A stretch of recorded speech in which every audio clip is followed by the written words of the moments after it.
الفاتحہ۔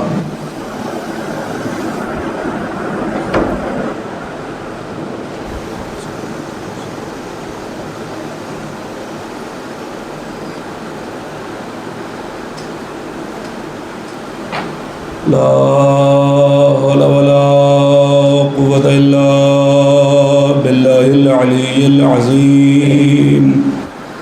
حسبنا الله ونعم الوكيل، نعم المولى ونعم النصير۔ أعوذ بالله من الشيطان اللعين الرجيم، بسم الله الرحمن الرحيم۔ الحمد لله الذي لم يتخذ صاحبة ولا ولدا ولم يكن له ولي من الذل وكبره تكبيرا۔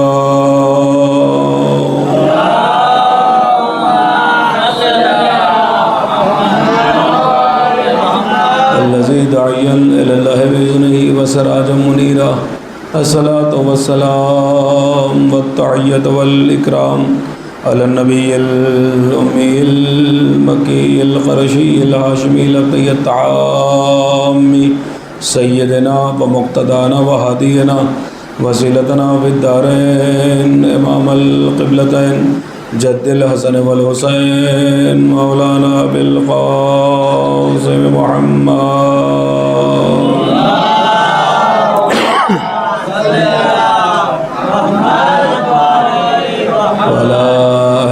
الطيبين الطاهرين المعصومين المظلومين المنتجبين المنتخبين وسولة الهدرية والعصمة الفاطمية والعلم الحسنية والشجاعة الحسينية والصبر السجادية والأوصار الباقرية والعلوم الجعفرية والحلم الكاظمية والحجج الرضوية والجود التقوية والنقاوة النقوية والهيبة العسكرية والغيبة إلهي إلى القائم۔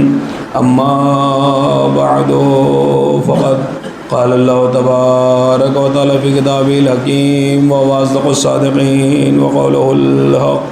بسم الله الرحمن الرحيم۔ ومن أظلم ممن كتم شهادة عنده من الله وما الله بغافل عما تعملون۔ صلوات پڑھے محمد و آل محمد۔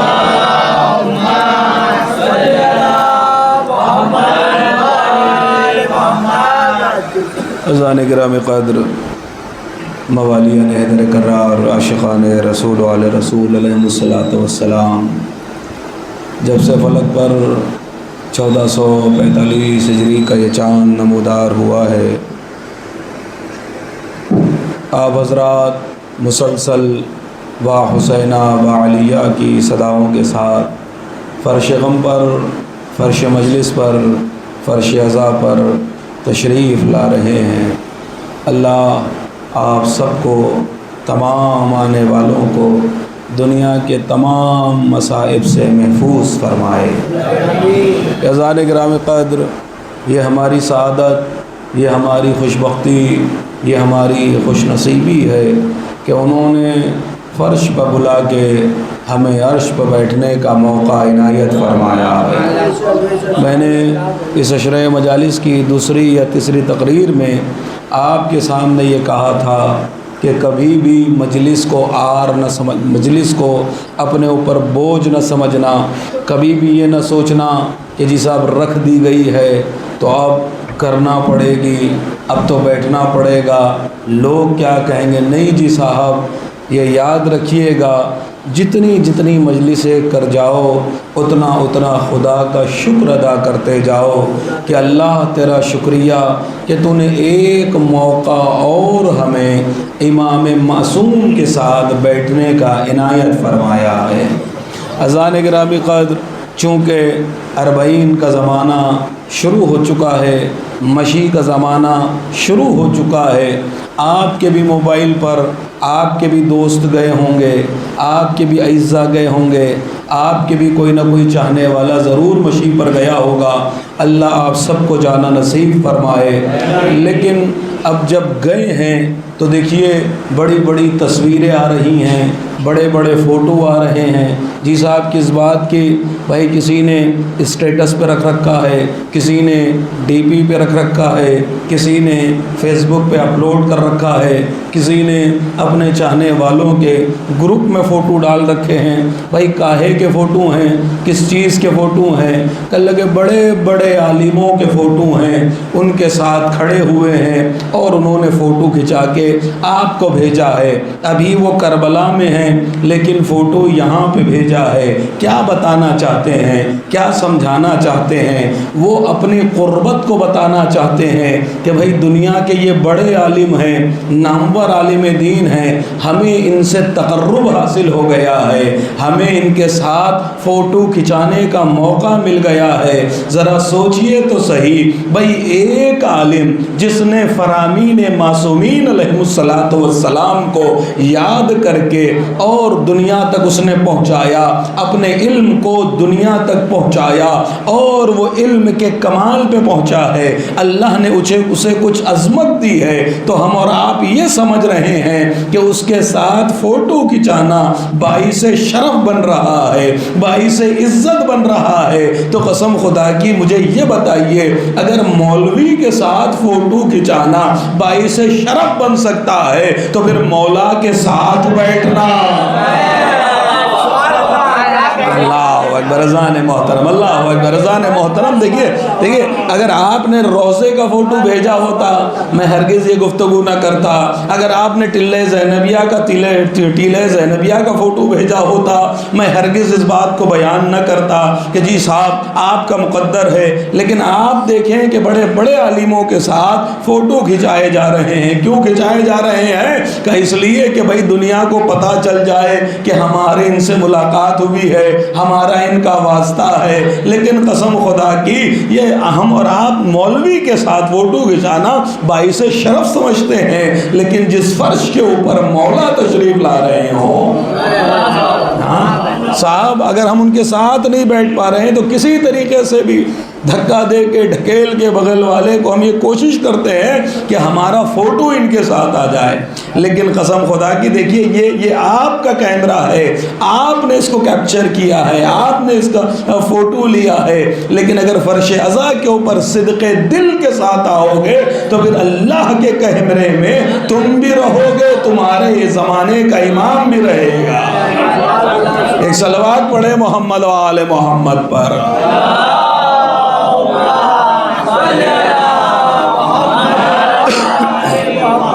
عزیزان گرامی قدر، ہماری گفتگو مسلسل 2 یا 3 روز سے جو ہے وہ کربلا کے عنوان پہ چل رہی۔ میں لوٹوں گا بہت تیزی سے اپنی منزل کی جانب، لیکن جو پیغام میں جو پہنچانا ہے وہ میں آپ کے بارگاہ میں پہنچا سکوں۔ کوشش یہ کروں گا کہ جی صاحب میں نے کل کہا تھا کہ کربلا پیسہ لے کر نہیں جاتا ہے، کربلا عشق لے کر جاتا ہے، کربلا خلوص لے کر جاتا ہے، کربلا آپ کی محبت لے کر جاتی ہے۔ بھائی آپ نے، میں نے کل کہا تھا امام کو یاد کرنے کا سلیقہ کیا ہے۔ امام نے کہا، میں نے کل مثال دی تھی کہ جیسے پانی کا اتنی دیر تک وہ پیاسا رہا کہ اب اس کو پانی کے علاوہ کچھ اور نظر نہیں آ رہا تھا۔ مولا نے کہا اگر ہماری محبت کو بسانا ہے تو ایسے بسا لے کہ اگر چوراہے پہ جانا تب بھی تجھے ہم یاد رہنے چاہیے، بازار میں پہنچنا جب بھی ہم تجھے یاد رہنے چاہیے۔ صرف ایسا نہ ہو کہ مجلس میں آیا تو مولا مولا کر رہا ہے، مارکیٹ میں چلا گیا تو 2 کے 4 کیے دے رہا ہے۔ کہنے لگے نہیں جی صاحب، مارکیٹ میں بھی مولا یاد رہے، دکان پہ بھی مولا یاد رہے، نوکری میں بھی اگر نوکری کر رہا ہے وہاں بھی آپ کو مولا یاد رہنے چاہیے۔ تو عزیزو یاد رکھیے گا کہ خلوص انسان کو کربلا لے کر جاتا ہے، دولت کربلا لے کر نہیں جاتی۔ اگر دولت لے کر جا رہی ہوتی تو بہت سارے دولت مند یوں ہی نہ مر جاتے۔ اور اگر غربت نہ لے جانے والی ہوتی کہ جس آپ غربت کی وجہ سے کوئی جا نہ پائے گا تو بے عزیزو ہر غریب یہیں پہ رہ جاتا. لیکن ہم نے دیکھا ہے کہ بکریاں چرانے والے, بھیڑے چرانے والے, آپ دیکھیں چھوٹے چھوٹے جو ہے وہ دکاندار جو ہوتے ہیں وہ کربلا پہنچ جاتے ہیں, اور بڑے بڑے پیسے والے وہ رہ جایا کرتے ہیں. تو اس کا مطلب کیا ہوا کہ پیسہ کربلا نہیں لے جائے گا, آپ کو آپ کا خلوص لے جائے گا. اور عزیزو کربلا بنائی ہی خلوص کے اوپر ہے. نہیں جی صاحب, کربلا بنائی ہی گئی ہے خلوص کے اوپر. وہاں پر میں نے کہا تھا آپ کے سامنے, نہ دولت کی لالچ تھی نہ موت کا خوف تھا, نہ دولت کی لالچ تھی نہ موت کا خوف تھا. اللہ اکبر, کربلا بنی ہی خلوص کے اوپر ہے. بھئی رسول اللہ نے غدیر بنائی, حسین نے کربلا بنائی. ہائے کچھ کہہ رہا ہوں, قسم خدا کی ذرا جاگیے, کہاں سے کہاں گفتگو کو ملا رہا ہوں کہ رسول اللہ نے غدیر بنائی ہے اور امام حسین علیہ السلام نے کربلا بنائی ہے. ایک مرتبہ کیا ہوا کہ لگے ادھر رسول اللہ کی آنکھ بند ہوئی. بھئی کتنے دن گزرے ہیں, 28 صفر کو آپ کی وفات ہے, آپ کی شہادت ہے. اور جس آپ غدیر کس تاریخ میں ہے کہ لگے غدیر ہے 18 ذی الحجہ. 18 ذی الحجہ سے 28 صفر کتنے دن بن گئے, کل 60 دن بن گئے. لیکن 60 دن کے بعد ہوا کیا ہے کہ لگے 60 دن کے بعد لوگوں نے غدیر کو بھلا دیا, غدیر کو فراموش کر دیا گیا. لیکن قسم خدا کی حسین نے کہا نانا جان آپ نے غدیر بنائی تھی, میں کربلا بنا رہا ہوں. آپ کی غدیر کو لوگوں نے 60 دنوں میں بھلا دیا, لیکن میں کربلا ایسی بناؤں گا کہ 60,000 سال گزر جائیں گے, کوئی کربلا نہ بھول پائے گا. زندہ باد, زندہ باد, اللہ اکبر. رضان محترم کا کوئی کربلا نہ بھول پائے گا.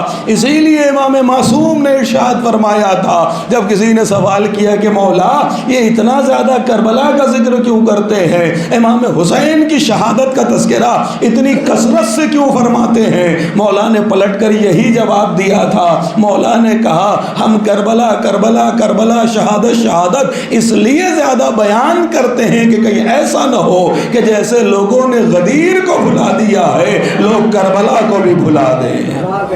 عزیزان گرامی قدری, ہماری سرشت میں ہے, یہ ہمارے خون میں ہے. اگر ہم دعائیں زہرا ہیں تو پھر ہم پر واجب ہے کہ ہم ہر وقت کربلا کا ذکر کرتے رہیں. اللہ اکبر. عزیزان محترم پہنچ گئے اپنے موضوع کی جانب. میں آپ کے سامنے غالباً کل کی تقریر میں نے کہا تھا کہ امام معصوم نے ارشاد فرمایا کہ کسی بھی خوف سے, بہت عظیم حدیث آنے جا رہی ہے کہ کسی بھی خوف سے کربلا جانا ترک نہ کرنا. اب خوف کتنے طریقے کا ہو سکتا ہے, مال کا خوف, بہت توجہ, جابر کا خوف, جابر سلطان کا خوف ہو کہ اللہ کے صاحب کوئی بھی خوف ہو, کسی بھی خوف سے کربلا جانا ترک نہ کرنا. اور امام فرماتے ہیں اگر کسی نے کربلا جانا ترک کر دیا تو پھر ایک وہ وقت آئے گا کہ جب وہ افسوس کرے گا کہ کاش میری قبر بھی ان کی قبر کے پاس ہوتی. نہیں جی صاحب, میں بھی جملے کو پہنچاؤں گا نا, بات کہاں کی کہاں. کہنے لگے کہ کہیں ایسا نہ ہو کہ وہ افسوس کرے, کربلا کو فراموش نہ کرنا, کربلا جانا ترک نہ کرنا. کہیں ایسا نہ ہو کہ وہ افسوس کرے کہ کاش میری قبر ان کی قبر کے پاس ہوتی. بھئی ایک طرف مولا زندگی کی بات کر رہے ہیں اور دوسرے ہی جانب دوسرے ہی پل کہہ رہے ہیں کہ کہیں ایسا نہ ہو کہ وہ افسوس کرے. اللہ اکبر. اس کا مطلب کیا ہوا کہ اللہ کہ اگر اس نے ترک کر دیا اور وہ مر گیا, جب انسان مر جاتا ہے اللہ حجابات کو ہٹا لیتا ہے, اس کی آنکھیں کھل جاتی ہے. کیوں کہ اس لیے کہ جو مر گیا ہے وہ بتانے کے لیے نہیں آتا, وہ سمجھانے کے لیے نہیں آتا, وہ تمہیں بولنے نہیں آتا کہ یہ کر لینا, یہ کر لینا, یہ کر لینا, یہ کر لینا. اس کا مطلب یہ ہوا کہ جو مرتا ہے وہ بتانے کے لیے نہیں آتا ہے. اسی لیے تو ہم کہتے ہیں کہ ہمارے ائمہ اطہار علیہم الصلوۃ والسلام بھئی مرتے نہیں ہیں, ہماری آنکھوں سے اوجھل ہوئے ہیں, ہیں، اس لیے کہ جو مرتا ہے وہ بولتا نہیں ہے۔ حسین نے ثابت کر دیا کہ دیکھو نوکے نیزہ پہ ہم بول کے بتا رہے ہیں، مرتے تم ہو، ہماری گردن جدا ہو جاتی ہے، اس کے بعد بھی ہم ہدایت کرتے ہیں۔ خزان گرامی قدر کہہ لے کہ جو مر جاتا ہے اب وہ بولنے نہیں آتا، جب وہ بولنے نہیں آتا ہے تو اب ہوتا کیا ہے، اس کے حجابات اللہ ہٹا دیتا ہے، اور جب حجابات ہٹا دیتا ہے اب یہاں کی بات ہے جو مولا فرما رہے ہیں کہ جب کہیں ایسا نہ ہو کہ جی صاحب وہ افسوس کرے کہ کاش میری قبر ان کی قبر کے پاس ہوتی۔ بھائی میری سمجھ میں نہیں آیا، لیکن جب میں نے اس کی تشریح دیکھی، روایات دیکھی تو عجیب فقرے نظر آئے، عجیب جملے نظر آئے کہ مولا نے ارشاد فرمایا ہے جو سچے دل سے کربلا جا کے آتا ہے، مرتا کہیں بھی ہے، دفن کہیں بھی ہوتا ہے، لیکن پہنچ کربلا جاتا ہے۔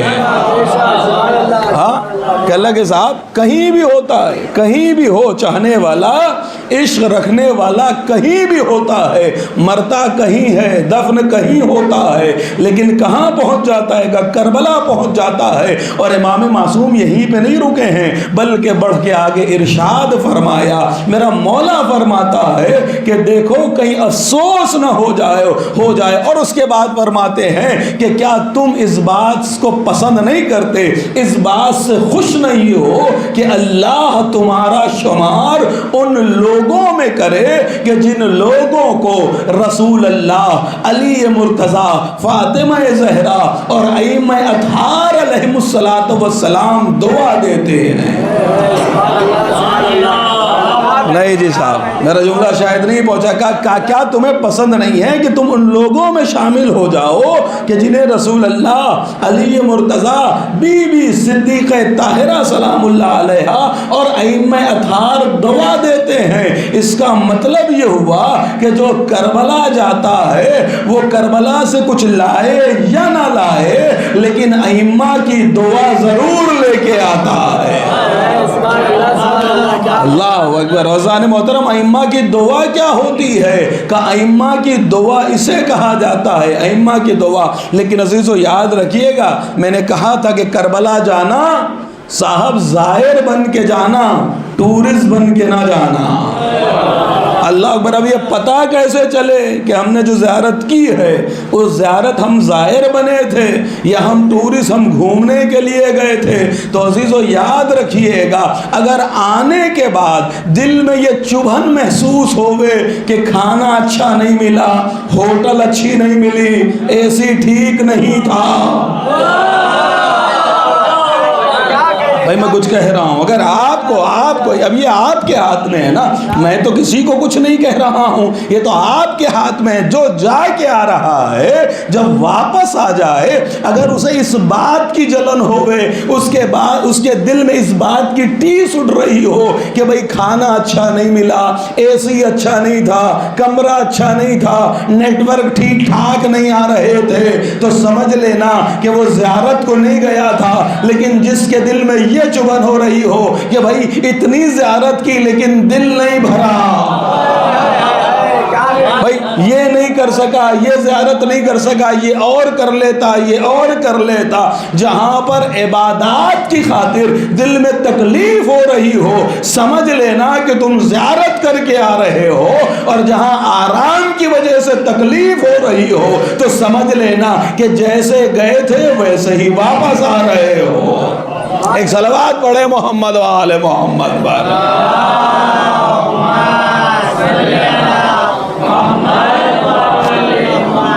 اب آپ کہیں گے حیدری، اذان گرامی قدر، اب آپ مجھ پہ اعتراض بھی کر سکتے ہیں کہ مولانا نے اپنی جیب سے پڑھ دیا۔ جی صاحب اذان محترم اپنی جیب سے نہیں پڑھا ہے، امام معصوم کی حدیث یہ ہے کہ بہت سے کربلا جانے والے ایسے ہوتے ہیں کہ جو زائر بنتے ہیں، اور بہت سے ایسے ہوتے ہیں کہ جنہیں بس کربلا کا فوٹو دکھا کے بھیج دیا جاتا ہے۔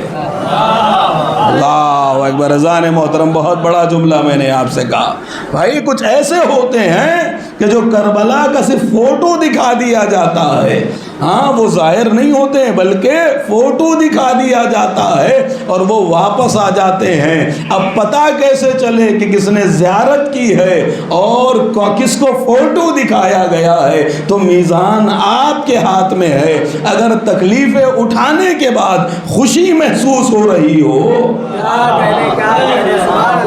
اگر تکلیفیں اٹھانے کے بعد خوشی محسوس ہو رہی ہو تو سمجھ لینا کہ زیارت قبول ہے، اور تکلیفوں کے اوپر تمہیں تکلیف ہو رہی ہو، جو تکلیفیں اٹھائی ہیں اگر اس کا گلہ اور شکوہ کر رہے ہو تو سمجھ لینا عزیزان محترم پھر زیارت نہیں ہوئی ہے۔ ورنہ آج آپ جائیں مشیع کے اندر، میں آپ سے کہتا ہوں دیکھیے جب تک للک پیدا نہیں ہوگی، جب تک دل کے اندر وہ امنگ پیدا نہیں ہوگی، آپ بیدار ہیں یا آپ چاہتے ہیں کہ میں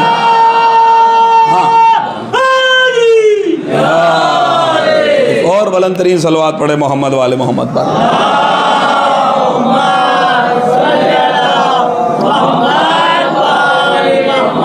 یزان گرامی قدر جب تک للک پیدا نہیں ہوگی، جب تک دل سے آپ جو ہیں وہ آپ اب رات میں آپ بیٹھے ہیں، آج کل مشیع کا دور چل رہا ہے، آپ دیکھیے اس کے اندر قسم خدا کی ہر کسی کے پاس اینڈرائڈ موبائل ہے، ہر کسی کے پاس جو ہے وہ یوٹیوب موجود ہے۔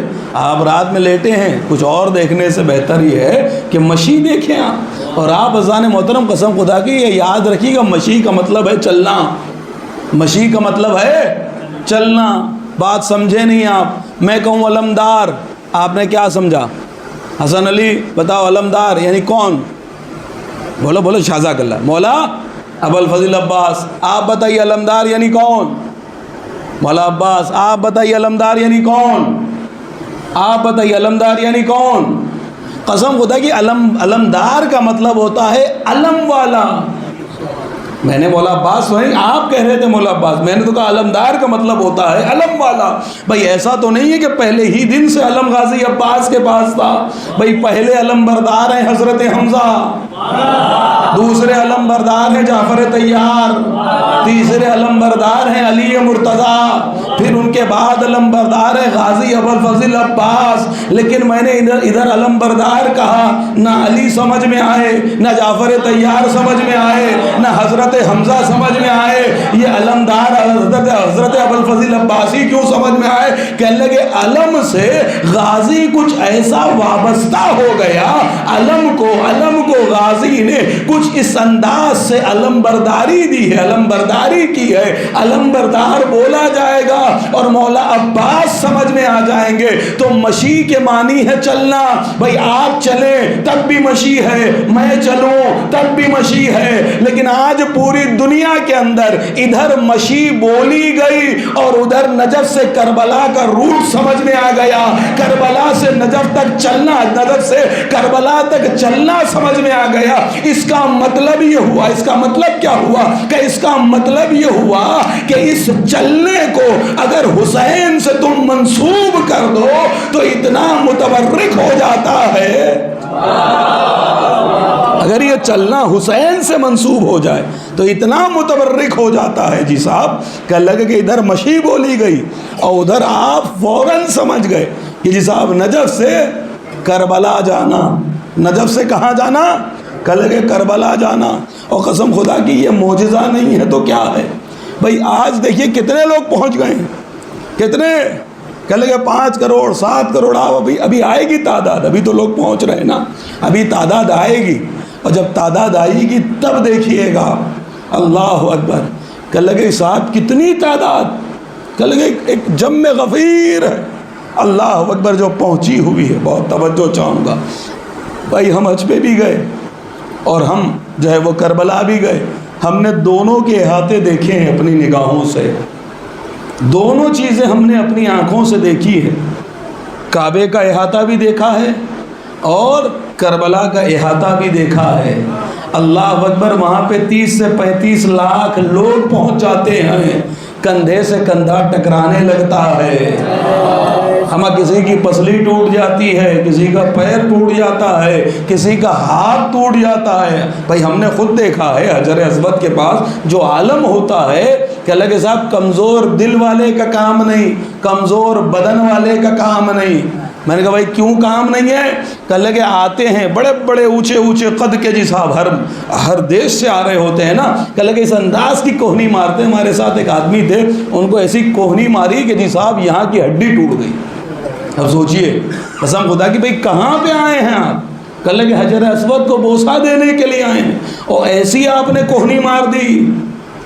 اللہ اکبر! لیکن قسم خدا کی جذبہ دیکھیے گا بھئی، یہاں پہ ہٹانے کے لیے کوہنی مار کے جو ہے وہ اس ہڈی کو توڑ دیا جاتا ہے۔ لیکن امام حسین کی زری کے پاس میں نے دیکھا کہ اگر کوئی کمزور بندہ پھنس جاتا ہے تو طاقتور اسے آغوش میں لیتا ہے اور زری کا بوسہ دلوا دیتا ہے۔ اللہ اکبر! ہاں اگر کوئی کمزور ہوتا ہے نا، میں نے آپ دیکھیے گا، آپ کے ساتھ بھی ہوگا، جائیے گا کبھی کبھی، کہہ لے کہ بھائی اس طریقے سے اسے بیچ میں لے لیتے ہیں۔ جو طاقتور ہوتے ہیں نا دوسرے ملکوں کے، کہہ لے کہ وہ اس طریقے سے بیچ میں لے کے کہتے بھائی بوسہ لے لو، کتنوں کو اٹھا لیا جاتا ہے اور بوسہ دلوا دیا جاتا ہے۔ بھائی حجر اسود میں بھی بوسہ دیتے ہیں، مولا حسین کی زری پہ بھی، بھائی وہاں پہ 30-35 لاکھ لوگ پہنچتے ہیں، لیکن ہر کوئی یہ نہیں کہتا کہ میں حجر اسود کو بوسہ دے کے آ گیا۔ یہاں 7-8 کروڑ پہنچتے ہیں، ہر کوئی کہتا ہے زری کو چوم کے آ گیا۔ اللہ اکبر! اذان محترم بھائی یہاں پہ 7-8 کروڑ لوگ، ہر کسی نے کہا، کسی سے پوچھئے کہ بھیا بغیر چومے آئے ہو، بغیر ہاتھ لگائے آئے ہو؟ ہر کوئی کہتا ہے عجیب معجزہ ہو گیا، عجیب کمال ہو گیا، میں گیا بھیڑ بہت تھی لیکن ایک ایسا ریلا آیا کہ میں زری کے پاس پہنچ گیا۔ کوئی معجزہ بیان کر رہا ہے، ہر کسی کی زبانی ایک الگ ہی معجزہ بیان ہوتا ہے۔ میری سمجھ میں نہیں آ رہا تھا بھئی حجر اسود کو بھی بوسہ دیا جاتا ہے، زری حسین کو بھی بوسہ دیا جاتا ہے، وہاں ہر کوئی نہیں پہنچ پاتا ہے، یہاں ہر کوئی بوسہ دے کے آ جاتا ہے۔ آخر اس کی وجہ کیا ہے؟ کہ دونوں میں فرق یہ ہے کہ حجر اسود کسی کو بلاتا نہیں ہے، لیکن زری حسین ایک ایک چاہنے والے کو ہاتھ اٹھا اٹھا کے کہتی ہے تو بھی آیا ہے، تو بھی ادھر آ جا، تو بھی ادھر آ جا، تو بھی ادھر آ جا۔ صلوات پڑھے محمد و آل محمد۔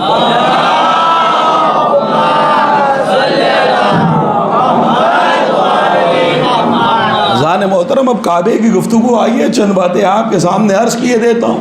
کہلے بھائی 2 عمارتیں ہیں تاریخ کی بڑی مشہور، جہاں پہ ازدحام لگتا ہے، جہاں پر بھیڑ لگتی ہے۔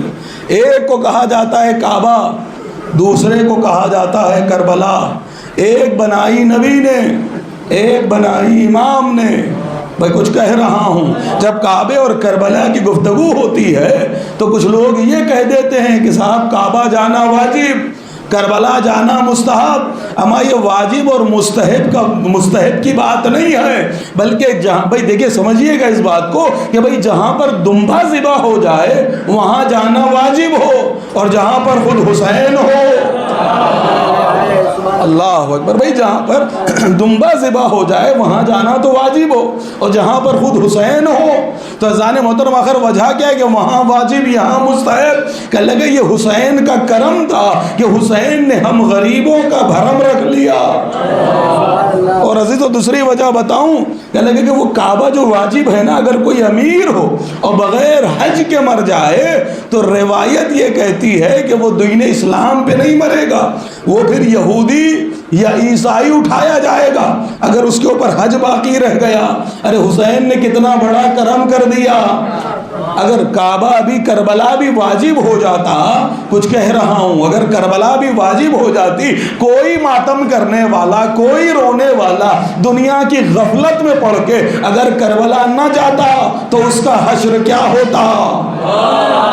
ہائے قسم خدا کی، بھائی ذرا سوچئے، یہ امام حسین کا کرم تھا، اور قسم خدا کی وہاں کعبے تک کوئی قرضہ لے کے نہیں جا سکتا، اور کربلا کے لیے لکھا ہے قرضہ لے کے چلے جاؤ، جعفر صادق ضامن ہے۔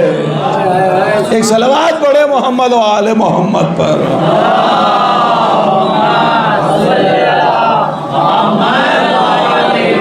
عزیزو یاد رکھیے گا، حیدری، اور یہ چیز یاد رکھیے گا صاحب، کہیں کوئی روایت نہیں ملتی کہ اگر کوئی کعبے میں دفن ہو جائے تو فشار قبر نہیں ہوگا، سوال و جواب نہیں ہوں گے۔ ہاں یہ حدیث ضرور ملی ہے کہ اگر کوئی 1000 حج کر چکا ہو، حضرت نوح کی اسے عمر ملی ہوئی ہو، کہ لگے روتے روتے خوف خدا میں آنکھوں میں گڑھے پڑ گئے ہوں، اس کی کمر رکوع کرتے کرتے کانٹے کی طرح ٹیڑھی ہو گئی ہو، اور صفا اور مروہ کے درمیان مظلوماً قتل کر دیا جائے، لیکن اگر اس کے دل میں علی کی محبت نہیں ہے تو جنت کی خوشبو نہیں سونگھ سکتا۔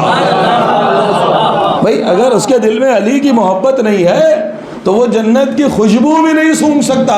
یہ روایت ضرور ملی ہے، لیکن عزیزان محترم ہمیں نجف کے لیے روایت ملتی ہے کہ اگر کوئی نجف میں دفن ہوگا تو اسے فشار قبر نہیں ہوگا، اگر کوئی کربلا میں دفن ہوگا تو اس سے سوال و جواب نہیں ہوگا۔ بھئی ایسا کیوں کہ اگر نجف میں دفن ہو جائے تو فشار قبر نہ ہو، کربلا میں دفن ہو جائے تو سوال و جواب نہ ہو، کہ لگے نجف میں دفن ہونے والے پر فشار قبر اس لیے نہیں ہوگا کہ بو تراب کے دیار میں سویا ہے، تراب کی کیا مجال ہے۔ اللہ اکبر۔ اور کہنے لگے کربلا میں سوال و جواب نہیں ہوں گے، کیوں؟ کہنے لگے حسین ہے دین، یہ دین کی سرزمین پہ سویا ہے، اگر یہ بے دین ہوتا تو کبھی بھی کربلا میں دفن نہ ہوتا۔ ایک صلوات پڑھے محمد و آل محمد پر۔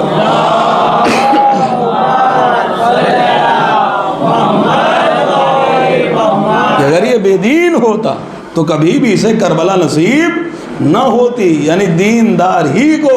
اور عزیزو یاد رکھیے گا، کل غالباً رات میں پڑھ رہا تھا کتاب میں، عجیب، آپ سب نے سنی ہے روایت، لیکن کوئی بات عرض کرنے جا رہا ہوں، کوئی نیا پہلو ہوگا کہ لگے کہ اللہ جب کسی کے ساتھ خیر کا ارادہ کرتا ہے، اللہ اکبر، خیر کا ارادہ کرتا ہے، اللہ کسی کے ساتھ خیر کا ارادہ کرتا ہے۔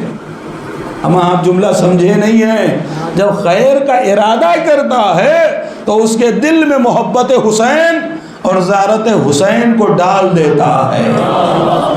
نہیں جی صاحب، میں جملہ پہنچائی، جب اللہ کسی کے ساتھ خیر کا ارادہ کرتا ہے تو عزیزوں کو یہ نہ سمجھے کہ محبت حسین آپ کے دل میں ہے تو یہ آج کی محبت ہے، آج کی محبت نہیں ہے۔ اگر کربلا جانے کی محبت رکھتے ہو تو آج آپ کے دل میں یہ محبت پیدا ہوئی ہے، کل نہیں تھی، ایسا نہیں ہے جی صاحب۔ معاملہ یہ ہے کہ جب سے اللہ کا ارادہ تھا،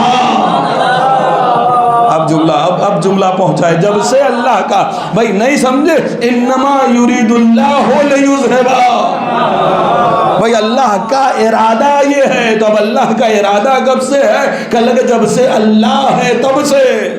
تو عزیزو اللہ اگر کسی کے ساتھ خیر کا ارادہ کرتا ہے تو اب ارادہ کب سے ہے؟ کہ لگے جب سے اللہ ہے تب سے اللہ کا ارادہ ہے۔ تو عزیزو یاد رکھیے گا، آپ اپنے شرف کو پہچانے، آپ ظاہر حسین ہیں، آپ محب حسین ہیں، آپ ایسا نہیں ہے کہ پہلے نہیں تھے اور اب ہیں اور کل نہیں ہوں گے، نہیں جی صاحب، حسین نے آپ کو کیا زندگی عطا کر دی ہے، آپ کل بھی تھے، آج بھی ہیں اور کل بھی رہیں گے۔ بس شرط یہ ہے کہ جی صاحب آپ ان سے وفادار رہیے گا، آپ ان کے حق میں بولتے رہیے گا، اور ہرگز ایک لمحے کے لیے بھی ان سے خلاف نہ جائیے گا۔ ایک صلوات پڑھے محمد و آل محمد پر۔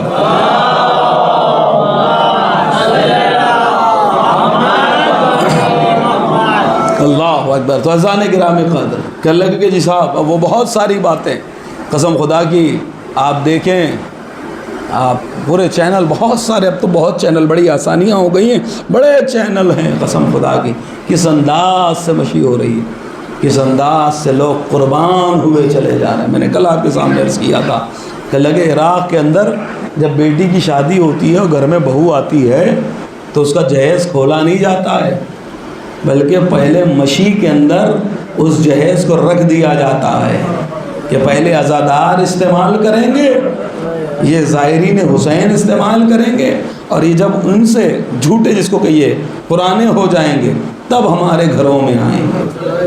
اب آپ سوچئے نا، کیوں امام حسین نے کربلا کو بسایا؟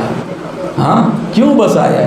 ایسے دل والے تھے، حسین کی نگاہ میں تھا کہ ایسے دل والے ہوں گے تبھی حسین وہاں پہنچے ہیں۔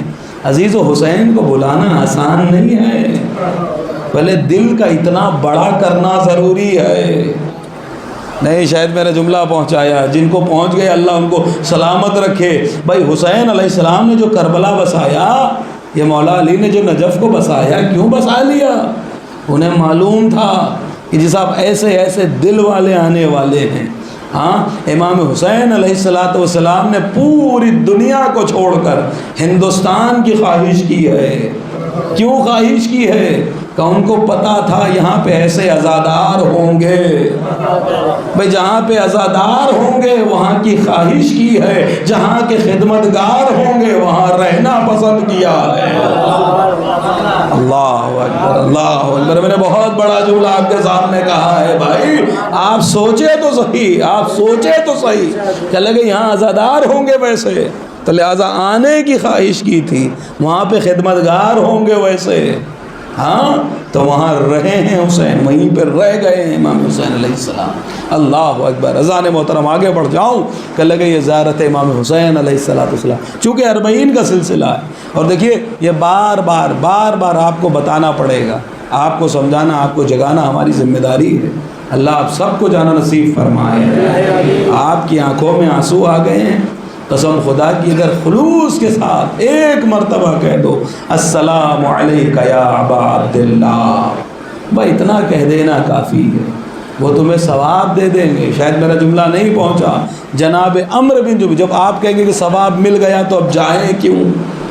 اب میں آپ کو اس کی دلیل دیے دیتا ہوں۔ جناب عمرو بن جموح کہنے لگے یہ وہ صحابی ہیں کہنے لگے جن کا ایک پیر کٹا ہوا ہے۔ جناب عمرو بن جموح کہنے لگے جنگ احد کے اندر، جب جنگ احد کے لیے اعلان ہوا کہ اب احد کے لیے نکلنا ہے، جنگ بدر میں ان کی ایک ٹانگ کٹ گئی تھی، سمجھیے گا میری بات کو، آپ نے السلام علیکہ یا ابا عبداللہ کہہ تو دیا، ثواب تو آپ کو مل جائے گا، لیکن پھر بھی آپ کو کربلا جانا کیوں ضروری ہے، اس کا جواب دے رہا ہوں۔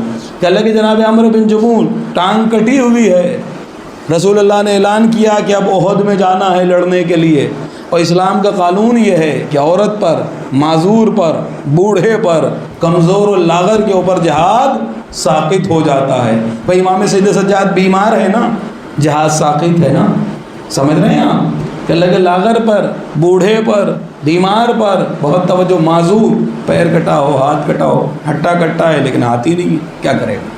کہ لگے معذور کے اوپر جہاد ساقط ہو جاتا ہے، پیر کٹا ہوا تھا، لیجئے صاحب پہنچ گئے رسول اللہ کے پاس، ابھی ایک جنگ میں، جنگ بدر ابھی ہوئی ہے، کل ہی کی بات ہے، پھر احد آ گئی سامنے 1 سال کے بعد ہی، کہ لگے پہنچ گئے، یا رسول اللہ میں بھی جاؤں گا۔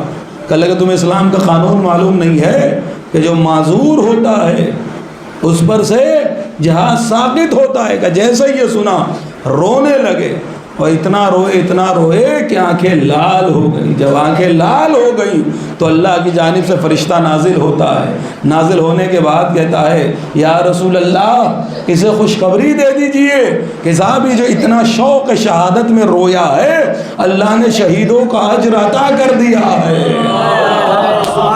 اللہ اکبر، یہ جو شوق شہادت میں رویا ہے اللہ نے شہیدوں کا اجر عطا کر دیا ہے۔ یعنی اتنا تو ہمیں رسول کی زندگی میں سمجھ میں آ گیا کہ اگر کسی چیز کی شوق میں اتنا رو کہ آنکھیں لال ہو جائیں تو اللہ اسی چیز کا اجر دے دیتا ہے۔ آپ جو روتے ہو کاش کربلا میں ہوتا، کاش کربلا میں ہوتا، کاش کربلا میں ہوتا، تو قسم خدا کی آپ کا رونا اس بات کی دلیل ہے کہ آپ کو بھی وہی ثواب ملے گا، آپ کو بھی وہی ثواب ملے گا۔ اللہ اکبر، جو کربلا والوں تو اب ذہن محترم کہتے ہیں کہ وہ اتنا روئے کہ آنکھیں لال ہو گئی۔ جبرائیل اتر آئے، اتر آنے کے بعد کہتے ہیں کہ یا رسول اللہ ان سے کہیے کہ انہوں نے اجر کو پا لیا ہے۔ اب انہوں نے کہا رسول اللہ نے کہ دیکھو جبرائیل آئے تمہارے لیے حکم لے کر آئے ہیں کہ اللہ کہتا ہے کہ عمرو بن جموح کو اجر شہادت مل چکا ہے۔ بہت توجہ چاہوں گا، شاید آخری مراحل میں ہوں، آپ سے گفتگو بہت تھوڑی سی دیر کے لیے، کہ لگے کہ جی صاحب آپ بتا دیں۔ رسول اللہ نے بتا دیا کہ اے عمرو تم نے اجر کو پا لیا ہے۔ جاؤ تم پہ سے جہاد ساقط ہے۔ پھر انہوں نے گریہ کرنا شروع کیا، تڑپنا شروع کیا، کہ لگے وہیں ٹھہرے ہوئے ہیں، رو رہے ہیں، گریہ کر رہے ہیں۔ جب گریہ بہت زیادہ بڑھا پھر جبرائیل آئے اور نازل ہونے کے بعد کہتے ہیں یا رسول اللہ یہ حکم صرف مخصوص ہے عمرو بن جموح کے لیے، اب نہ اس سے پہلے کوئی معذور جہاد پہ گیا ہے اور نہ ان کے بعد کوئی معذور جہاد پہ جائے گا، صرف ان کو اجازت ہے، چونکہ یہ شوق شہادت میں اجر پانے کے بعد بھی رو رہے ہیں۔ اللہ اکبر، ان کو اجازت ہے کہ یہ جائیں، ان کو اجازت ہے کہ یہ جائیں۔ اللہ اکبر، ذرا سوچئے تو صحیح، اگر رونے کی بنیاد کے اوپر اسلام کا حکم بدل سکتا ہے، کل لگے جب ان کو حکم ہے کہ یہ صرف جائیں گے، اس کے بعد کوئی نہیں جائے گا۔ کل لگے کہ جناب عمرو بن جموح وہ ہیں کہ جو معذور ہے، ٹانگ کٹی ہوئی ہے، پہنچے گھر میں جا کے وہ انہوں نے اپنے آپ کو آراستہ کیا۔ جنگ احد میں جانے سے پہلے گھر سے باہر نکلے، ڈیوڑی پہ ہاتھوں کو اٹھا لیا، کہ لگے پروردگار اب یہ آخری بار ہے، اگر اب زندہ آ گیا تو اب تو دوبارہ تو جانا نہ ملے گا نا، کیونکہ اب تو یہ پہلا اور آخری حکم ہے نا معذور کو۔ کہ لگے پروردگار مجھے میرے گھر نہ لوٹانا، یہ دعا کی اور دعا کرنے کے بعد چلے گئے۔ کہنے لگے جب میدان احد میں پہنچے، لیجئے جہاد کیا، وہ منزل بھی آئی کہ شہید ہو گئے، اور شہادت کے بعد اب روایت یہ کہتی ہے کہ ان کی زوجہ پہنچی، اور پہنچنے کے بعد زوجہ نے بیٹے کا لاشا، اپنے شوہر کا لاشا، دونوں لاشیں جو ہے وہ اونٹ کے اوپر، ناکے کے اوپر لادے، اور لادنے کے بعد میدان احد سے باہر نکلنے لگی۔ روایت یہ تھی کہ بڑی کوشش کی، بہت کھینچ رہی ہے، لیکن ناکہ میدان سے باہر نکلنے کو تیار نہیں ہے، لیکن تھوڑا چلتا ہے لیکن میدان احد سے باہر نہیں نکلتا، اور جب واپس میدان میں لے آتی ہیں تو دوڑتا ہوا آ جاتا ہے۔ انہوں نے کئی مرتبہ یہ صحیح کی کہ باہر لے کر جائیں، مدینے لے کے چلے جائیں احد سے، لیکن کہ لگے ناکہ باہر نکلنے کو تیار نہیں ہو رہا۔ رسول اللہ کی بارگاہ میں پہنچ گئی، اور پہنچنے کے بعد کہا یا رسول اللہ ماجرا سمجھ میں نہیں آ رہا ہے، جب احد سے باہر لے جانا چاہتی ہوں یہ ناکہ جاتا نہیں ہے، اور جب احد میں لا رہی ہوں تو یہ دوڑ دوڑ کے آ رہا ہے، آخر اس کی وجہ کیا ہے؟ بھائی مرتبہ پلٹ کر رسول اللہ نے کہا کہ اس کی دعا اللہ نے قبول کر لی ہے۔ ایک بہت بڑا جملہ کہوں گا، آپ بیدار ہو جائیے، کہ اللہ نے اس کی دعا کو قبول۔ اس نے کیا دعا کی تھی؟ کہ لگے پروردگار گھر نہ لوٹانا، کہ لگے اللہ نے اس کی دعا کو قبول کر لیا ہے۔ تو عزیزو یاد رکھیے گا، صحابی اسے کہتے ہیں کہ جو مرنے کے بعد بھی میدان کو نہیں چھوڑتا۔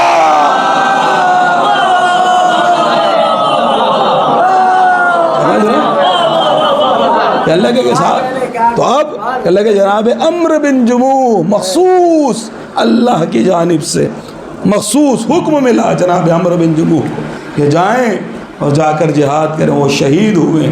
تو اذان محترم صرف اس کا مطلب یہ ہوا کہ اجر کافی نہیں ہے، اگر شدت اور ہو تو اجر پانے کے بعد بھی مقصد تک جانا ضروری ہو جاتا ہے۔ ہمارا مقصد کربلا ہے۔ کیا کہا تھا بی بی صدیقہ طاہرہ نے؟ کیا سوال کیا تھا؟ اے بابا جان روئے گا کون؟ گریہ کون کرے گا؟ میرے بچے کا ماتم کون کرے گا؟ کیا ارشاد فرمایا تھا؟ اللہ ایک قوم من امتی، میری امت سے قوم، اللہ ایک قوم ہوگی اور وہ میری امت ایسی ہوگی کہ اس کے بچے حسین کے بچوں پہ روئیں گے۔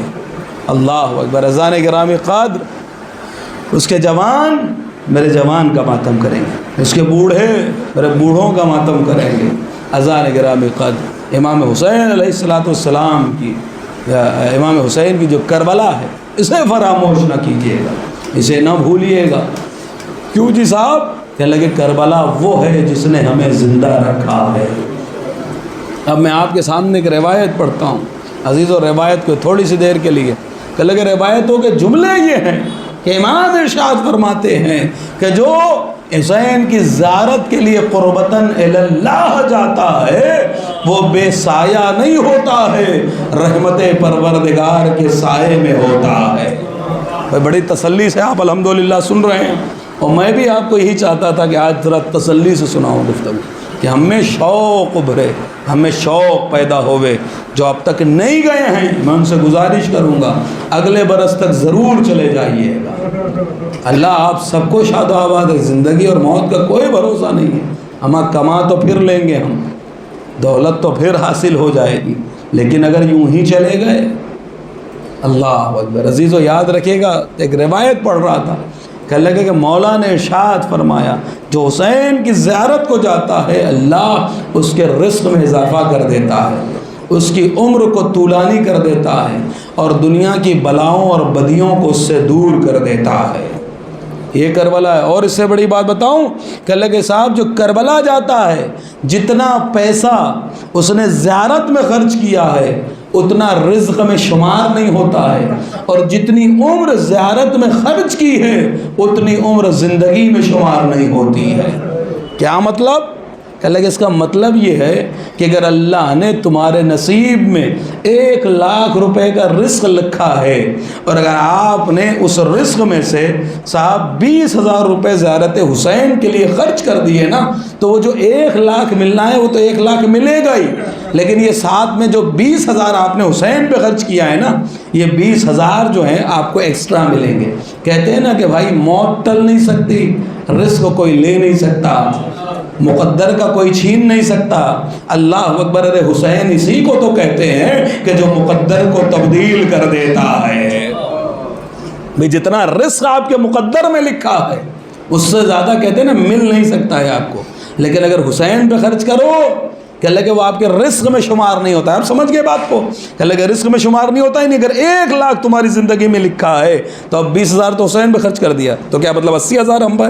نہیں جی صاحب، 1,20,000 وہ 1,00,000 تو آپ کو ملے گا ہی، لیکن یہ جو 20,000 آپ نے خرچ کر دیا ہے نا کہ اللہ کہ یہ آپ کی جیب سے نہیں جائے گا، اللہ اس کو لوٹائے گا۔ اور اسی طریقے سے عمر کا معاملہ بھی ہے کہ اگر آپ کی زندگی مثلا 60 سال لکھی ہے اور آپ نے 24 دن حسین پہ خرچ کیے ہیں زندگی کے، تو اب آپ کی زندگی ہو جائے گی 60 سال 24 دن، اس لیے کہ 60 سال کی تو آپ کی عمر تھی، 24 دن تو آپ نے حسین کو دیے ہیں، تو کیا مطلب آپ کی زندگی کٹ جائے گی، ختم ہو جائے گی؟ نہیں جی صاحب، اللہ تمہاری زندگی کو بڑھا دے گا، اللہ تمہاری حیات کو بڑھا دے گا۔ اللہ اکبر۔ تو عزیزان محترم، امام حسین علیہ السلام کی زیارت کے لیے جملہ ہے، بہت قیمتی جملہ، کہ جو خلوص سے حسین کی زیارت کو جاتا ہے وہ بے سایہ نہیں ہوتا ہے، رحمت پروردگار کے سائے میں ہوتا ہے، کہ جیسے ہی وہ ذریح مقدس کو چوم لیتا ہے بڑھ بڑھ کے فرشتے اس کے ہاتھوں کا بوسہ دیتے ہیں، اور ایک جملہ کہتے ہیں، اے زائر تجھے مبارک ہو کہ تیرا نام زائرین کے فہرست میں لکھ دیا گیا ہے۔ اللہ اکبر۔ کیا کہتے ہیں؟ زائر تجھے مبارک ہو کہ تیرا نام زائرین کی فہرست میں لکھ دیا گیا ہے۔ اللہ اکبر۔ زائرین کی فہرست میں کون کون ہیں؟ کہ لگے رسول اللہ زائر حسین ہیں، علی مرتضیٰ زائر حسین ہیں، بی بی صدیقہ طاہرہ زائرہ ہیں، امام حسن مجتبیٰ زائر حسین ہیں، ہمارے کل ائمہ زائر امام حسین علیہ السلام ہے۔ ارے تیرا نصیب کیا حسین نے بدلا ہے کہ جن مقدس ناموں کو بغیر وضو کے چھونا حرام تھا، جہاں پر اتنے مقدس نام تھے وہاں پر تجھ جیسے کا نام بھی لکھ دیا گیا ہے۔ اللہ اکبر۔ اس سے بڑی سعادت کیا ہوگی؟ عزیزو چلیے میں آپ کو اور سنائے دیتا ہوں۔ بہرحال یہ بچوں نے چراغ کو گل کر دیا، کوئی مسئلہ نہیں جی صاحب، لیکن سنیں بات کہ کیا ہے زیارت۔ ایک شخص تھا جو بعد میں اس نے بڑے اشعار کہے، شیعہ ہو گیا۔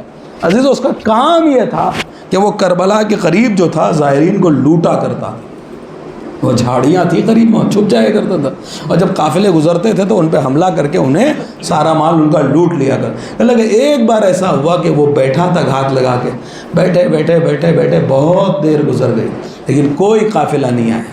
کہ لگے بیٹھے بیٹھے اس کو نیند آ گئی، اور جب وہ سو گیا نا تو عالم خواب میں کیا دیکھتا ہے کہ حشر کا میدان ہے۔ حشر کے میدان میں کہ لگے ایک مرتبہ سب کے نام اعمال، سب کے اعمال چیک کیے جانے لگے، اس کے بھی اعمال کی باری آ گئی۔ کہ لگے اس کو حکم ہوا کہ فرشتوں اسے جکڑو، جکڑ کے اسے جہنم میں ڈال دو۔ اللہ اکبر۔ کہتے فرشتوں نے زنجیروں میں جکڑا اور گھسیٹتے ہوئے جہنم کی جانب لے کے جانے لگے۔ کہ لگے میں سمجھ گیا کہ اب جہنم میں ڈالا جاؤں گا، لیکن جیسے ہی جہنم قریب آئی اب وہ کہتا ہے کہ مطلب پیچھے سے ایک بی بی کی آواز آئی کہ فرشتوں ابھی اسے نہ ڈالنا۔ اللہ اکبر۔ کہ کیوں ابھی اسے کیوں نہ ڈالنا؟ کہنے لگے اس کے سر پہ خاک کربلا پڑی ہوئی ہے. کہنے لگے جب وہاں سے قافلہ گزرا، یہ سو رہا تھا نا، وہاں سے قافلہ گزر گیا تھا اور قافلے کے پیروں کی خاک اس کے سر پہ آ کے پڑی تھی. بیوی نے کہا اسے جہنم میں نہ ڈالنا، اس کے سر پر خاک کربلا. ذرا سوچئے تو صحیح، اگر کسی کے سر پہ خاک کربلا، گرد کربلا پڑی ہو تو وہ جہنم میں نہیں جاتا جس کے دل میں کربلا ہو. اللہ اکبر. کیا بی بی اسے جہنم میں جانے دیں؟ ہرگز نہیں. کربلا کو یہاں بسا لو. حسین علیہ الصلوۃ والسلام چھوٹی مجلس کریں. میں کہتا ہوں چھوٹی سے مراد یہ نہیں ہے چھوٹی اور بڑی کوئی مجلس نہیں ہوتی. یہ جملہ میں نے غلط آپ سے جو ہے وہ میں سے گستاخی ہوئی جس کو کہی ہے. چھوٹی اور بڑی کوئی مجلس نہیں ہوتی. مجلس ہوتی ہے، بخلوص سے مجلس کریں. چھوٹی ہمارے اردو میں چونکہ ہماری زبان پہ چڑھا ہوا ہے نا چھوٹی اور بڑی، اس لیے جملہ نکلا ہے. ورنہ کوثر صاحب جو ہے بہت بڑے کوثر غالباً میں اگر علامہ کوثر نیازی غالباً یا کوثر نیاز یہی نام ہے جی، ہاں نیاز، کوثر نیاز، یہ لیکن بہت بڑے عالم دین تھے. اللہ اکبر. واقعہ یہ کہ لگے دن بھر عاشور کے دن کوئی وقت خالی نہیں تھا، اتنی مجلس ایران میں پڑھا کرتے. بہت بڑا نامور خطیب اپنے زمانے کا، نامور ذاکر. کہ لگے چھوٹے چھوٹے بچے آئے اور آنے کے بعد انہوں نے کہا کہ کوثر صاحب ہمارے یہاں بھی ایک چھوٹی سی مجلس ہے، وہ پڑھ دیجئے. انہوں نے کہا بچوں جو ہے وہ دیکھو میں بس وقت بالکل نہیں ہے. بچوں نے بڑا اصرار کیا، انہوں نے منع کیا. وہ کہنے لگے کہ میں نہیں پڑھ پاؤں گا، وقت نہیں ہے. انہوں نے کہا آپ بس 5 منٹ. تو انہوں نے کہا بھائی میں 2-4 جملے فضائل کے اور 2-4 جملے جو ہے وہ مصائب کے پڑھ کے میں فوراً دوسری مجلس میں چلے جاؤں. بچوں نے کہا ٹھیک ہے آپ. کہنے لگے کہ یہ کوثر صاحب پہنچ گئے. اب پہنچنے کے بعد جب جاتے ہیں تو دیکھتے ہیں کہ بھائی ایک کچی سی دیوار ہے اور اسی سے جو ہے وہ انہوں نے ایک چادر کھینچ رکھی ہے اور وہاں پہ چند چھوٹے چھوٹے غریب بچے بیٹھے ہوئے ہیں اور کرسی لگی ہوئی ہے. کہنے لگے آئیے بسم اللہ. کہ اللہ میں پہنچ کے میں نے سیدھے 2-4 جملے فضائل کے پڑھے، 2-4 جملے مصائب کے اور میں اتر کے بیٹھ گیا. میں نے کہا بچوں اچھا مجھے اجازت دو میں چلوں؟ انہوں نے کہا نہیں صاحب آپ نے مجلس پڑھی ایسے نہیں جانے دیں گے، آپ چائے پی کے چلے جائیں. یہ واقعہ اس لیے پڑھ رہا ہوں میں آپ کو کہ میرے منہ سے چھوٹی مجلس نکلی نا، چھوٹی اور بڑی مجلس نہیں ہوتی. بچوں نے کہا کہ چائے پی کے جائیے آپ. انہوں نے کہا اچھا جلدی سے چائے دے دو. کہنے لگے کہ کوثر صاحب کہتے ہیں وہ علامہ ذاکر کہتے ہیں جیسے ہی میں نے چائے پی، چائے بڑی ٹھنڈی ہو چکی تھی. کہنے لگے مجھے پسند نہیں آئی چائے چونکہ ٹھنڈی سرد ہو گئی تھی.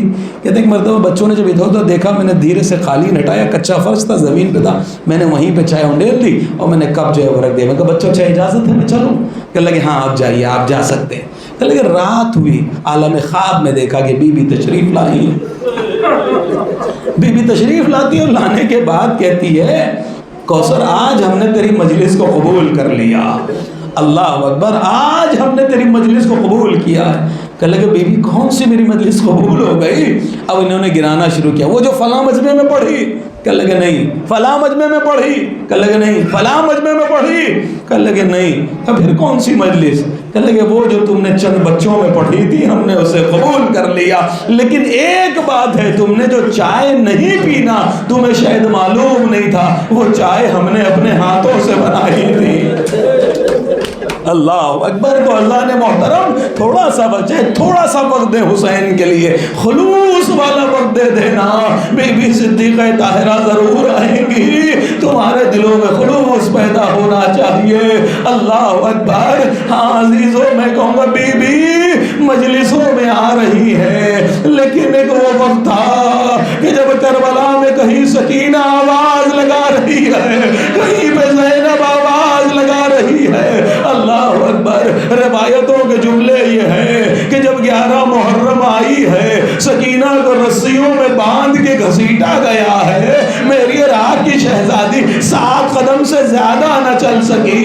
ایک مرتبہ شط فرات کا رخ کیا اور دریا کے قریب سونے والے اپنے چچا غازی کو آواز دے کے کہا اے چچا، ارے جسے آپ پیدل چلنے نہیں دیا کرتے تھے، ارے ذرا آ کے دیکھیے ظالم رسیوں میں باندھ کے گھسیٹ رہا ہے.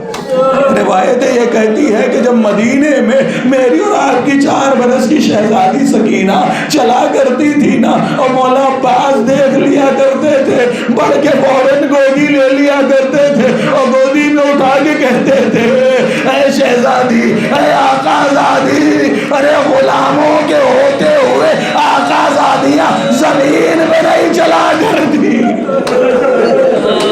اجرکم اللہ اجرکم اللہ. اللہ اکبر. ہاں عزیزو جناب زینب اتنا پیدل چلی ہے کہ جب لوٹی ہے نا اور جابر نے ایک جملہ کہا تھا. جابر نے کہا وہ آنے والوں سواریوں پہ بیٹھا نہیں جاتا, یہ عباس کی جاگیر ہے, یہاں پیدل آیا جاتا ہے. زینب نے اپنے آپ کو محمل سے گرا دیا. ارے قبر عباس لرز گئی, آواز آئی جابر تو نے کسے پیدل بلا لیا. وہ ایک مرتبہ شہزادی تڑپ گئی, تڑپ کے کہتی ہے اے بھیا تیرے بعد زینب کو پیدل چلنا گیا. تمہاری آوازوں پر رحمت نازل فرمائے. اللہ کوئی غم نہ دے سوائے غم مظلوم کربلا کے. اللہ تم شاد و آباد رہو. تم حسین کو رو رہے ہو, بی بی زینب کو رو رہے ہو. ہاں عزیزو اب یہ جو مراحل چل رہے ہیں نا, یہ جو ایام چل رہے ہیں نا, اس میں سکینہ کا ذکر ہوگا, جناب زینب کا تذکرہ ہوگا. کل میں نے دربار کا تذکرہ کیا تھا نا کہ جناب سکینہ سے جناب سکینہ کا امتحان لیا گیا ہے. ہاں عزیزو اب دوسری روایت یہ کہتی ہے کہ ایک مرتبہ یزید ملعون تخت پر بیٹھا ہوا کہتا ہے کہ میں علی کی بیٹی سے بات کرنا چاہتا ہوں. اللہ اکبر. کہا یزید نجس اور کہا آقا زادی میری شہزادی.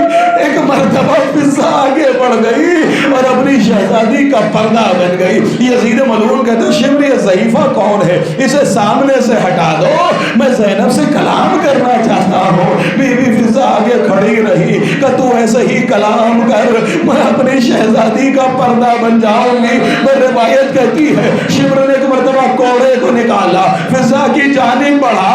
ادھر فضا نے حبشی غلاموں کو دیکھا اور کہا تمہاری غیرت کو کیا ہو گیا ہے, ارے تمہارے قبیلے کی خاتون کو یہ مارنا چاہتا ہے, تم کھڑے ہوئے دیکھ رہے ہو. حبشیوں نے تلواریں نکال لی, ننگی تلواروں کے ساتھ یزید کے سامنے آ گئے کہ یزید ارے شمر کو روک لے ورنہ خون کی ندیاں بہ جائیں گی. اللہ اکبر. یزید نے منع کیا, شمر کوڑا نہ لگانا. ارے زینب تڑپ گئی. ارے نجف کا رخ کر کے کہتی ہے اے بابا علی مرتضیٰ, ارے دربار میں فضا کے اتنے چاہنے والے, لیکن آئے تیری بیٹی زینب کربلا سے لے کر کوفہ, کوفے سے لے کر شام تک کوئی پتھر مار رہا ہے, کوئی جلدی لکڑی مار رہا.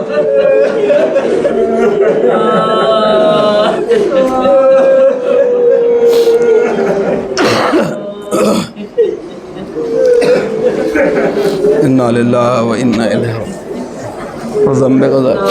تسلیما لامرہ. پروردگار ہماری اس عبادت قبول فرما, اس عبادت کثیر عبادت میں شمار فرما, جو مقروض ہیں قرض و ادا فرما, جو بے روزگار روزی عنایت فرما, جو برسر روزگار ہیں کہ روزگار میں طرف عنایت فرما. حاضرین حاضرین جملہ شرکا میں اس کے تمام مقاصد اور مراد کو پورا فرما. اے میرے محبوب جن کے بھی آنکھوں میں حسین غم حسین کے آنسو تھے, انہیں ہر مرض ہر آفت ہر بلا سے محفوظ فرما. جتنے مریض ہیں اللہ سب کو شفا عنایت فرما. خصوصاً ہمارے شبیر بھائی ایزی مسئلہ کوئی آج کل مریض ہیں میرے معبود, انہیں بھی شفا کامل اور عاجلہ عنایت فرما. اے میرے معبود جتنے بھی یہاں پر حاضرین ہیں, ناظرین ہیں, منظورین ہیں, شرکاء مجلس ہیں, اللہ میں ہر کسی کے دل کی مراد کو نہیں جانتا. کون رزق سے پریشان ہے, کون اولاد سے پریشان ہے, کون کس حوالے سے پریشان ہے. میرے معبود زمانہ بڑا پرآشوب ہے, ہر کوئی پریشان ہے. اللہ سب کی پریشانیوں کو آسان فرما, سب کو مصیبتوں سے نجات عنایت فرما. سب سے عظیم دعا تیری آخرت امام کے ظہور میں تاجیل فرما. ہم کن کے آبان انصار شمار فرما. ماتم حسین.